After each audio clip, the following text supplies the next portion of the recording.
Words Unlocked. This is Frequency. I'm a poet who's based in New Orleans, but originally from Kenya. And I'm really excited to be talking to y'all and to be reading your work at the end of the month. Poetry for me has been a lifelong journey and process. I started writing probably around the same time, the same age that you all are at right now, when I was a young person in middle school, in high school. And for me back then and to this day, it really was a way of getting things out, especially stories or parts of myself that I was told like weren't really worthy or deserving to be listened to or to be heard. So my notebook when I was young was really like the ears that I could put myself into and know that there wouldn't be a judgment. There was a place for reflection, and it was a place to be safe and honest about myself and my experiences, especially with some of the things that I was struggling with, which is interesting because I actually grew up hating poetry because of how I was exposed to it.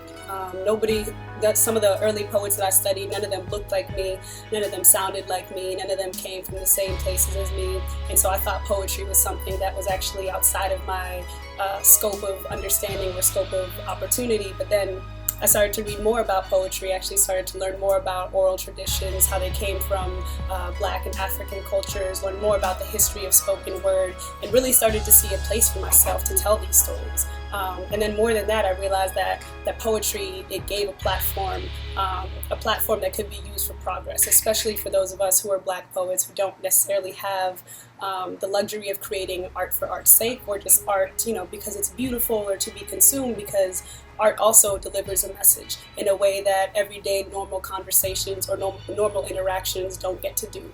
So as a poet, one of the greatest honors that I have is being able to be a message carrier and a message bearer for people who are in my community. And one of my greatest pride points is when someone comes up to me and says, I feel like you gave voice to something that either I've been struggling with or been trying to find the words to do, the words to really get through this and push through this. So like I said, from the beginning, poetry really has been about processing and also, again, a platform for progress. And I really hope that you all, over the course of this month, put together some work that is really reflective of not just what you're thinking now, but also some of the experiences that you've gone in the past, that you're able to look critically at yourselves and think about what has actually shaped me as a person, what has shaped me as a poet, what words do I actually want to use, and what power do each of the words that I carry. Because even outside of poetry, your words every single day have an impact not just on you, but on everything else that goes on around your life and in other people's lives. So poetry is just a way for me to be more intentional and more direct about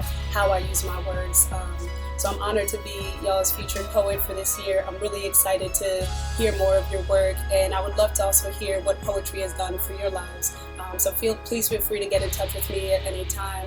My email is Frequency Speaks. My website is frequencyspeaks@gmail.com. My website is also Frequency Speaks, and I'm always more than available to come and interact with you all, or if you ever find yourselves in New Orleans at any point, please feel free to reach out to me.